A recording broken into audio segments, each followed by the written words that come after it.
आप तो हर बेटी के नसीब सुने खिल तौरे सुने सुने रे समधी कि आब हमारा घर में बियाह भ गेलो अब तोहर बेटी के नसीब खिल जतो कोना कि अब तोर बेटी के नसीब अरे सुने खिल तौरे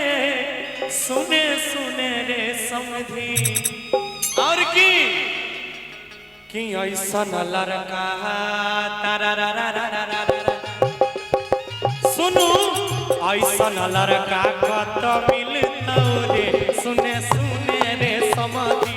ऐसा लड़का कत मिलता रे सुने सुने रे समधी तोहर बेटी के नसीब खिलता सुने सुने रे समधी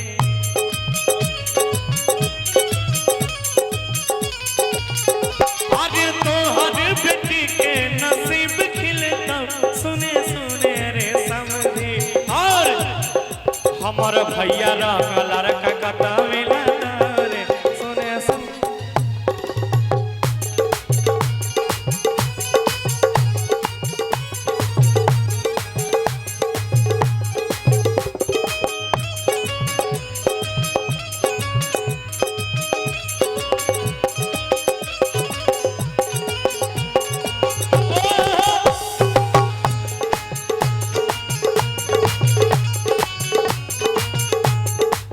रब को याद करूं एक फरियाद करूं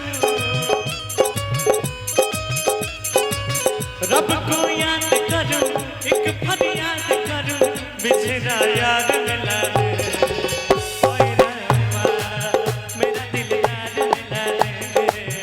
ओए रब्बा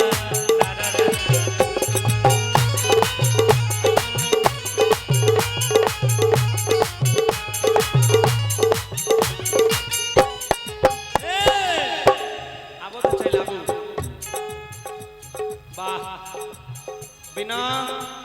बिना कन्या के आप कुछ नहीं हेते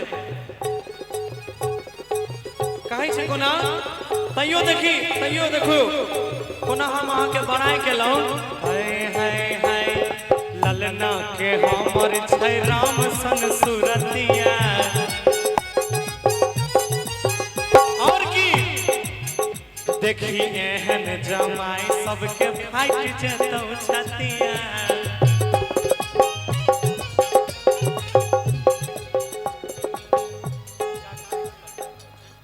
अच्छा लड़का के भाई छी कोनो बात नहीं अहों केकरो से कम थोड़े छी कुमार छी कि बियाह भ गेल कि ललना के हमर छै अरे राम सन सूरतिया और कि देखी एहन जमाई सबके फाइट जेतौ छतिया और कि सबक प्यार के नीचा से जमीन हिलता सुने सुने रे समधी कि सबके प्यार के नीचा से जमीन हिल जतो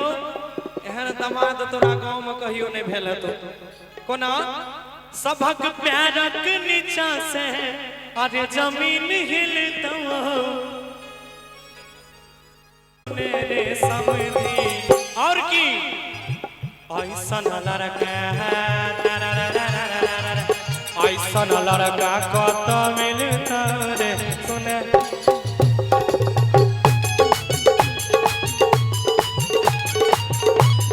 ऐसा लड़का कत मिलता रे सुने सुने रे समधी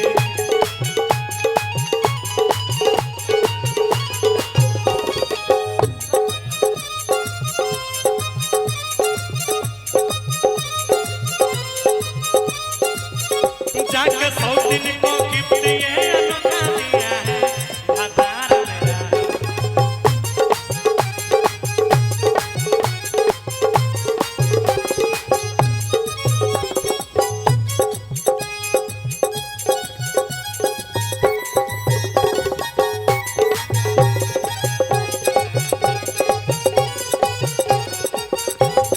फिर कोना कहै छै दोसर बेर में नेचर सिग्नेचर सब किछ से छै फिट रे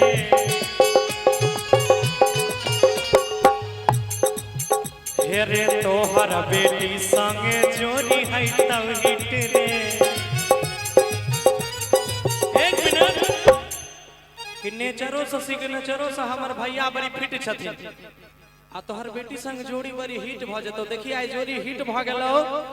तब ने एते बड़का पंडाल स्टेज भ गेले गौरव जइया उषा जी त चल ले त कोना कि नेचर सिग्नेचर सब कुछ सा छै फिट रे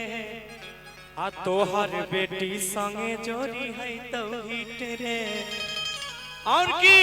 सुनु हमर गप बड़ा नीमन सा कि सोचल सपनवा पूरा है तोरे सुने सुने रे समधी आ फ्री में हन हन सालियो मिल गेल आपकी चाहिए नहीं कि सोचल सपनवा पूरा है तोरे अरे सुने सुने रे समधी। और की हमारा दूल्हा सरकार के नाम की भले राज यादव क्या बात हमारा राज भैया एहन लड़का कत मिलता। आइए एक बार ताली के साथ सब कोई जो हमारे राज भैया से प्यार करते हैं एक बार ताली के साथ आइए। अरे है ना लड़का कत मिलता रे